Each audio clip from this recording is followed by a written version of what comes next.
नमस्कार, हिमाचल बुलेटिन में आपका स्वागत है। कोरोना के खिलाफ जीतेंगे हम यह लड़ाई, टीका लगवाने में ही है सबकी भलाई। 18 वर्ष से अधिक आयु के व्यक्ति टीकाकरण के लिए पंजीकृत करवाएं। पंजीकरण के लिए www.cowin.gov.in अथवा selfregistration.cowin.gov.in पर लॉगिन कर अपना मोबाइल नंबर दर्ज करें। मोबाइल पर प्राप्त OTP नंबर दर्ज करें और सत्यापित करें। फॉर्म के अनुसार विवरण भरें और स्वयं को पंजीकृत करें। टीकाकरण के उपरांत भी 3 बहुमूल्य नियम अवश्य अपनाएं। हमेशा मास्क पहनें, अपने हाथ साबुन और पानी से नियमित तौर पर अच्छी तरह धोएं, दूसरों से उचित दूरी बनाकर रखें। अब पेश है आज के समाचार। प्रधानमंत्री श्री नरेंद्र मोदी ने आज वीडियो कॉन्फ्रेंस के माध्यम से देश भर के राज्यों और जिला अधिकारियों के साथ कोविड-19 प्रबंधन पर बातचीत की। प्रधानमंत्री ने अधिकारियों के साथ बातचीत करते हुए उनकी प्रतिबद्धता और समर्पण की सराहना की। उन्होंने स्थानीय कंटेनमेंट जोन, कोविड जांच में तेजी और लोगों को सही और पूरी जानकारी देने के महत्व पर बल दिया। मुख्यमंत्री श्री जयराम ठाकुर ने शिमला से वर्चुअल माध्यम से वीडियो कॉन्फ्रेंस में भाग लिया। मुख्यमंत्री श्री जयराम ठाकुर ने आज मंडी जिले के खलियार में राधा स्वामी सत्संग ब्यास कोविड समर्पित मेकशिफ्ट स्वास्थ्य केंद्र का लोकार्पण किया। इस अस्पताल में 200 पूर्ण ऑक्सीजन युक्त बिस्तर, 20 बिस्तर क्षमता का गंभीर रोगी वार्ड तथा केंद्रीय ऑक्सीजन आपूर्ति की सुविधा उपलब्ध है। इस अस्पताल में गर्म व ठंडे पानी की सुविधा वाले अलग अलग वॉशरूम, मरीजों के आराम के लिए लाउंज, इसमें 16 CCTV और स्वचालित स्विच ओवर पावर बैकअप जेन सेट और ऑन द स्पॉट लैब सुविधा है, जिससे 140 स्वास्थ्य कर्मियों द्वारा संचालित किया जाएगा। मुख्यमंत्री ने कहा कि 200 बिस्तरों की क्षमता वाला यह मेकशिफ्ट अस्पताल कोविड-19 रोगियों को बेहतर स्वास्थ्य देखभाल सुविधाएं प्रदान करने में सहायक सिद्ध होगा। उन्होंने कहा कि भंगरोटू में 100 बिस्तरों की क्षमता के एक अन्य प्री फैब्रिकेटेड अस्पताल का निर्माण भी किया जा रहा है।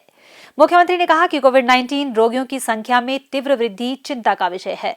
कोविड रोगियों के लिए बेड की लगातार बढ़ती मांग को पूरा करने के लिए राज्य सरकार ने शिमला, कांगड़ा, नालागढ़ आदि में प्री फैब्रिकेटेड कोविड अस्पताल बनाए हैं।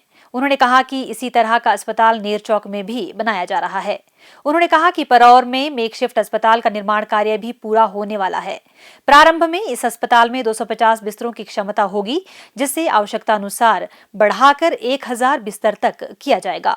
मुख्यमंत्री ने कहा, कोविड के बढ़ते हुए प्रकोप को देखते हुए हमने एक निर्णय लिया था कि आने वाले समय में हो सकता है कि परिस्थितियाँ और भी ज़्यादा खराब हो हमारे सामने। उस दृष्टि से हम अपनी कैपेसिटी को बढ़ाएं, बेड कैपेसिटी को भी, और बेड कैपेसिटी के साथ साथ में ऑक्सीजन से युक्त जो है वो बेड जो है वो कहाँ लग सकते हैं, कैसे लग सकते हैं।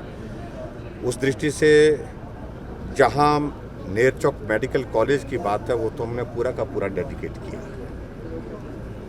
और उसके साथ में रत्ती जो CSC है वो भी डेडिकेट किया कोविड के लिए। BBMB का सुंदरनगर का रेस्ट हाउस वो भी डेडिकेट किया, और उसके बाद सुंदरनगर में ही MCH का जो नया भवन अभी हाल ही में हमने उद्घाटन किया जिसका, वो भी हमने डेडिकेट किया। हालांकि हमने मेडिकल कॉलेज नेरचौक के साथ में 100 बेड का एक अतिरिक्त फैसिलिटी जो है बना करके हमने मेकशिफ्ट के तहत वहाँ पर भी तैयार की है। वो भी 2 या 3 दिन के अंदर अंदर जो है वो फंक्शनल हो जाएगी। लेकिन जिस तरह से मामले आ रहे हैं, और यहाँ मंडी में हम देख रहे हैं कुल्लू जिला का पूरा लोड मंडी आता है, जो रेफर्ड केसेस होते हैं, बिलासपुर का लोड यहाँ आता है, ऐसी सूरत में हमीरपुर का भी यहाँ आता है काफ़ी हद तक का।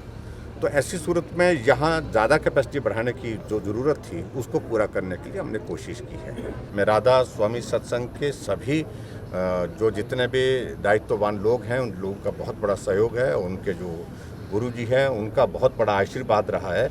यहाँ पर भी, मंडी में भी, कांगड़ा के परौर में भी और सोलन में भी, तीनों स्थान में जो है उनने हमको अपना स्थान दिया है और वहाँ पर हम काम कर रहे हैं।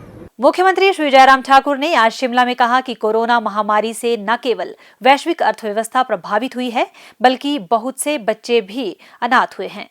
प्रदेश सरकार अनाथ बच्चों के अलावा संकट में अन्य बच्चों की सुरक्षा भी सुनिश्चित कर रही है। उन्होंने कहा कि प्रदेश सरकार किसी अन्य परिवार के साथ रह रहे 18 वर्ष की आयु तक के बच्चों की देखरेख के लिए 2,500 रुपए प्रति माह प्रदान कर रही है।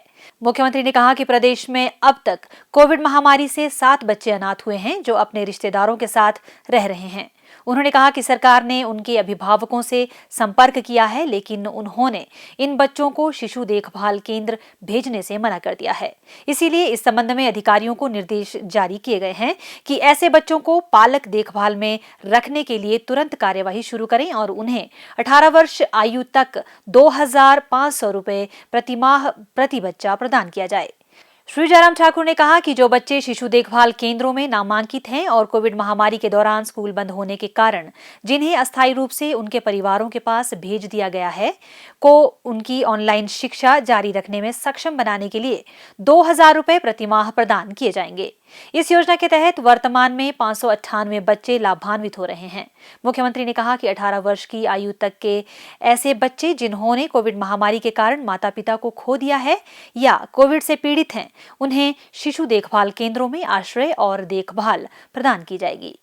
मुख्यमंत्री श्री जयराम ठाकुर ने गत शाम शिमला से वीडियो कॉन्फ्रेंसिंग के माध्यम से इंदिरा गांधी चिकित्सा महाविद्यालय शिमला, डॉक्टर राजेंद्र प्रसाद राजकीय चिकित्सा महाविद्यालय टांडा और श्री लाल बहादुर शास्त्री चिकित्सा महाविद्यालय नेरचौक मंडी के प्रधानाचार्यों तथा राज्य सरकार के वरिष्ठ अधिकारियों के साथ आयोजित बैठक की अध्यक्षता की। इस अवसर पर श्री जयराम ठाकुर ने प्रदेश में कोविड-19 के कारण मृत्यु दर में हो रही वृद्धि पर चिंता व्यक्त करते हुए स्वास्थ्य विभाग को रोगियों को हर संभव उपचार तथा जीवन रक्षक उपकरण सुनिश्चित करने के लिए और अधिक प्रभावी तंत्र विकसित करने के निर्देश दिए।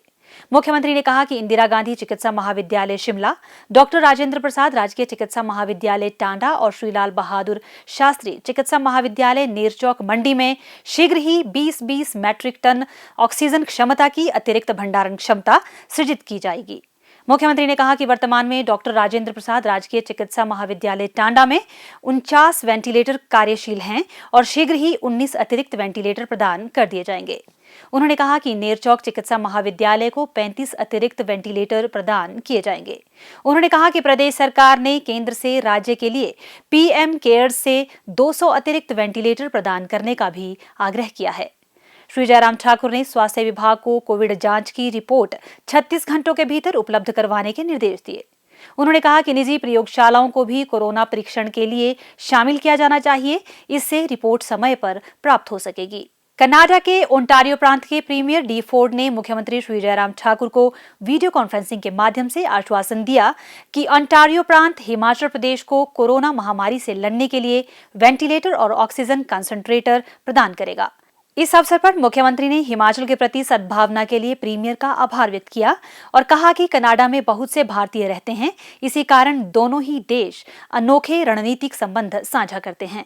कोरोना महामारी की संकट की घड़ी के दौरान प्रदेश सरकार राज्य के लोगों को हर संभव सहायता प्रदान करने के लिए प्रयास कर रही है। मुख्यमंत्री ने राज्य के सभी उपायुक्तों को कोरोना संक्रमित मृतकों के अंतिम संस्कार के संबंध में दिशा निर्देश जारी किए हैं। हिमाचल प्रदेश में डिप्टी कमिश्नर इंश्योर करेगा प्रशासनिक दृष्टि से कहीं भी होम आइसोलेशन के साथ साथ में हॉस्पिटल में ट्रीटमेंट के दौरान किसी की अगर मृत्यु होती है कोविड के पेशेंट की, तो उसका अंतिम संस्कार की जिम्मेवारी सरकार लेगी। और उसमें चाहे वो संस्कार के लिए लकड़ियां देने की बात है, चाहे वो पीपी किट उपलब्ध कराने की बात है। ग्रामीण क्षेत्रों में इस काम को बीडीओ और एसडीएम के हवाले हमने किया है और शहरी क्षेत्रों में जहां हमारी नगर परिषदें हैं, नगर पंचायतें हैं, कॉरपोरेशंस हैं, और वहां पर एसडीएम कोऑर्डिनेट करे और एसडीएम के साथ बाकी लोग कोऑर्डिनेट करें। और उससे हटकर के तो हमने एक बात जो कही आज, वो निर्णय ये किया है कि विधायक इंश्योर करे जहां भी उनके विधानसभा क्षेत्र में किसी भी होम आइसोलेशन में पेशेंट की, कोविड के पेशेंट की मृत्यु होती है या हॉस्पिटल में मृत्यु होती है, उसका अंतिम संस्कार करने में कठिनाई आ रही है तो उसमें तुरंत मदद करें। स्वास्थ्य एवं परिवार कल्याण विभाग द्वारा दोपहर 2 बजे जारी बुलेटिन के अनुसार प्रदेश में कोरोना संक्रमण की जांच के लिए आज 4,160 लोगों के सैंपल लिए गए, जिनमें से 515 लोगों की रिपोर्ट नेगेटिव पाई गई है, जबकि 3,570 लोगों की रिपोर्ट आना बाकी है। अभी तक 17,51,570 लोगों की जांच की जा चुकी है, जिनमें से 15,83,479 सैंपल की जांच नेगेटिव पाई गई है। प्रदेश में कुल 1,64,355 लोगों में कोरोना वायरस के संक्रमण की पुष्टि हुई है, जिनमें से 1,28,982 लोग इस बीमारी से ठीक हो चुके हैं और 32,913 व्यक्ति उपचाराधीन है। हिमाचल बुलेटिन देखने के लिए सब्सक्राइब करें YouTube channel DPR Himachal, follow करें ट्विटर @DPRHP, लाइक करें Facebook page information and public relations department Himachal Pradesh, visit करें वेबसाइट www.himachalpr.gov.in। इस अंक में इतना ही, कल फिर होगी मुलाकात, दीजिए इजाजत, नमस्कार।